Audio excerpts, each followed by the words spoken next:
பிடி இன்ஃபோடைன்மென்ட் நேயர்களுக்கு அன்பு வணக்கம். அன்பும் அறமும் நிறைய. ஜூலை 5 அண்ணன் ஆம்ஸ்ட்ராங் அவர்களின் நினைவு நாள். இன்று திருவள்ளூர் மாவட்டம் கொத்தனூர் கிராமத்திற்கு நாம் வந்திருக்கிறோம். வாருங்கள், நினைவரங்கிற்கு நாம் செல்வோம்.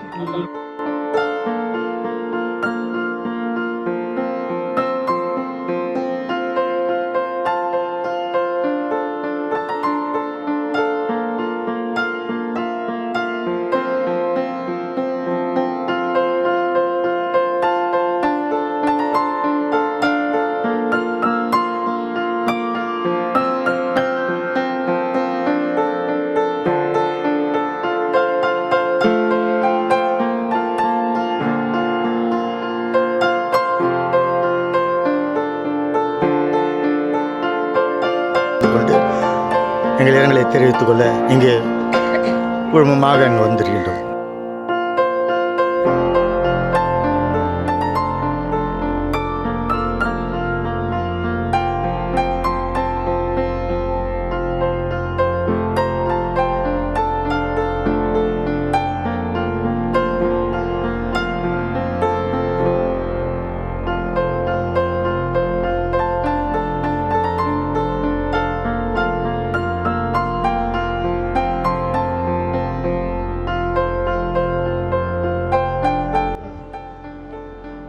வணக்கம்.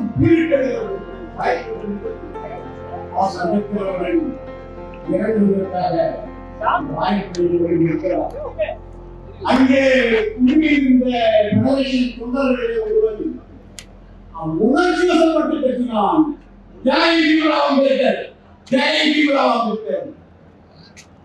எல்லோரும் எனக்கு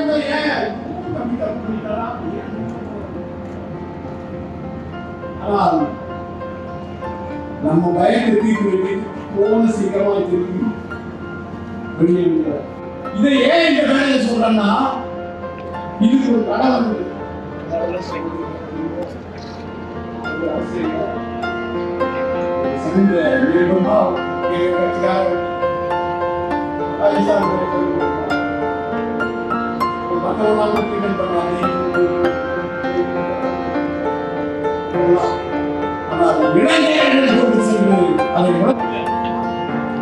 அந்த ரயில் காங்கிரஸ் அந்த ரயில்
என்னுடைய பேர் சிவசங்கர். நான் தமிழ் மாநில பகுஜன் சமாஜ் கட்சியில் திருவள்ளூர் கிழக்கு மாவட்ட துணை செயலாளராக இருக்கேன் வழக்கறிஞர் பிரிவில். இன்றைக்கி அண்ணனுடைய நினைவு நாளில் கலந்து கொள்வது மிகவும் மகிழ்ச்சியாக இருக்குது. அண்ணன் பார்த்திங்கன்னா நிறைய பேர் படிக்க வச்சார், நிறைய லா காலேஜில் நிறைய ஸ்டூடெண்ட்ஸை படிக்க வச்சார், அட்வொகேட்ஸ் நிறைய உருவானாங்க. ஸோ அவங்களுக்கு வந்து மிகப்பெரிய ஒரு மாற்றத்தை உருவாக்குனார். ஸோ அதே வழியில் தான் நம்ம அண்ணியாரும் வந்திருக்காங்க. அண்ணன் என்ன விட்டுட்டு போனாரோ அதை அண்ணியார் கண்டிப்பாக பின்தொடருவாங்க. அதற்காக தான் பெரும் தலைவர்கள் அனைவரும் இன்றைக்கி வந்து மிகப்பெரிய கூட்டத்தை உருவாக்கி நமக்காக நல்ல ஒரு ஸ்பீச் கொடுத்துட்டு போயிருக்காங்க. ஸோ இது மாதிரி வருஷம் கண்டிப்பாக தொடரும். இன்னும் மிகப்பெரிய தலைவர்கள் வருவாங்க. அதே மாதிரி அண்ணனுடைய படுகொலைக்கான நீதியும் விரைவில் வழங்கப்படும். நன்றி. ஜெய்பீம். நமது சமத்துவ தலைவர் எங்களுக்கான கற்பி ஒன்று சேர் புரட்சி செய்கின்ற ஒரே தாரக மந்திரத்தை எங்களுக்கு இது பண்ணாங்க. நாங்களாம் இன்றைக்கி இங்கே நிற்கிறோன்னா தலைவரால் மட்டும்தான், வேறு எதுவும் கிடையாது. மெயினாக கல்விக்கு தான் அவர் பாடுபட்டார். தலைவர் வந்து இன்றைக்கி வந்து அடித்தட்ட மக்களுக்கு வந்து கல்வி அறிவு இல்லாத கொஞ்சம் ஒரு சமூக ரீதியாக வந்து இருக்கிறவங்கள வந்து கல்வியை மேலே கொண்டு வந்தார். கல்வி தான் விடுதலை, வேறு எதுவுமே கிடையாது. நம்மக்கிட்ட பணம் இருக்குது, எல்லாமே இருக்குது. ஆனால் கல்வி இல்லைன்னா ஒன்றுமே இல்லை. இன்றைக்கி இந்த கல்வியை வந்து தான் தலைவர் கொடுத்தாரு. இன்றைக்கி எல்லாமே எஜுகேட்டட் ஆகணும்னு சொல்லி தலைவர் வந்து எல்லாரையும் வளர்த்தாரு. எங்களெல்லாம் வந்து ரொம்ப நான் சூழ்நிலை இருந்தேன். அந்த சூழ்நிலை வந்து எங்கள் தலைவர் வந்து எங்களை மாற்றி இப்படி தான் இதுதான் வாழ்க்கை, இந்த வாழ்க்கையில் நீ போ, உன்னை தேடி எல்லாமே வரும், நீ மக்களுக்கான தேவையை வந்து வந்துட்டு இந்த கட்சியில் வந்துட்டு இந்த கட்சி வந்து நீ என்ன செஞ்ச, இதுக்கப்புறம் உன் பிள்ளைங்க என்ன செய்யும் அதை கொண்டு வரணும். சமூக ரீதியாகவும் சரி, மக்களுக்கான தேவைகள் என்ன செய்யணுமோ அது செய்யணும். அதே மாதிரி எங்கள் ஊரில் பார்த்தீங்கன்னா நிறைய வந்து ரொம்ப இருக்குது. அது தலைவர்கிட்ட நாங்கள் சொல்லும் போது தலைவர் வந்து ஒரே வார்த்தை சொல்லுவார், ஒரு வட்டச்செயலோடைய பொறுப்புன்னு நான் தெரியுமாடான்னு கேட்பார். ஆனால் தெரியாது நானும். அப்போ அவர் சொன்ன ஒரே ஒரு விஷயம்னா, வட்டச்செயலர்னா அவனுடைய பொறுப்பு வந்து பார்த்தீங்கன்னா ஒரு ஏஐ. அந்த ஏஐன்னு பார்த்தீங்கன்னா அந்த லோக்கல் சரௌண்டிங்குடைய ஏஐ, அந்த பொறுப்பு தான் அவனுடைய வட்டச்செயலர். அப்போ பகுதி செயலர்னா யார்? கார்பரேஷன் ஆஃபீஸர், அப்போ ஜோனல் ஆஃபீஸர். அந்த பதிவை வந்து கற்றுக் கொடுத்துட்டு எங்கள் தலைவர் தான். எங்களுக்கு எதுவுமே தெரியாது. ஆனால் எங்கள் தலைவர் இல்லாமல் இன்றைக்கி ரொம்ப கஷ்டப்படுறோம். ஆனால் இருந்தாலும் எங்கள் தலைவர் இழந்ததை யாருமே மறக்கலை. எல்லாமே இங்கே வந்துக்கிறவங்க எல்லாமே ஆம்ஸ்டாங்குடைய ஒரு மறு உருவமாக தான் இருக்கிறாங்களா கண்டி, வேறு எதுவும் இல்லை. எங்களுக்காக அண்ணி வந்து தன்னுடைய குழந்தையை விட்டு, கை குழந்தையை விட்டு இது மட்டும் போராடுறாங்க. அந்த கொலைக்கான நீதியை வந்து கேட்குறாங்க. அந்த அரசு வந்து செய்யாததை இந்த அரசு செய்யும் அப்படின்னு நாங்கள் எதிர்பார்க்குறோம். மக்களுடைய எதிர்பார்ப்பு அதுதான். எங்களுக்கான தேவை என்னென்னா, ஒரு ஏன்னா அம்பேத்கருடைய ஒரு ஹிஸ்ட்ரியை அழிச்சிட்டாங்க. என் தலைவர் வந்து அதுமாரி வந்து ஒரு நாலேஜ்னா எப்படி சொல்லுங்க, ஒரு கம்ப்யூட்டரில் போய் ஒரு இதுவை தேடினா ஒரு சுவிட்ச் ஆகிதுன்னா எல்லாமே அந்த கம்ப்யூட்டரில் வந்துடும். அந்தமாரி என் தலைவருடைய மைண்டு, அந்த மைண்டை ஐடியாலஜியை அழிச்சிட்டாங்க. அந்த ஐடியாலஜியை திருப்பி கொண்டு வரணும். இங்கே இருக்கிற மக்கள் எல்லாமே, இளைஞர்கள் எல்லாமே ஒன்று திரண்டு படிப்பில் ஃபஸ்ட்டு வரணும். படிப்பு தான் நம்மளுடைய படிப்பு தான் நம்மளை வந்து காப்பாற்றும், வேறு எதுவுமே இல்லை. அண்ணனுடைய கொலைக்கு வந்து நீதி வேணும். அதுக்கான போராட்டம் தான் இது. இந்த போராட்டத்துக்கு வந்து எல்லாரும் சேர்ந்து இளைஞர்கள் எல்லாமே இந்த கொலைக்கான நீதியை தேடணும். அதுதான் எங்களுடைய கோரிக்கை.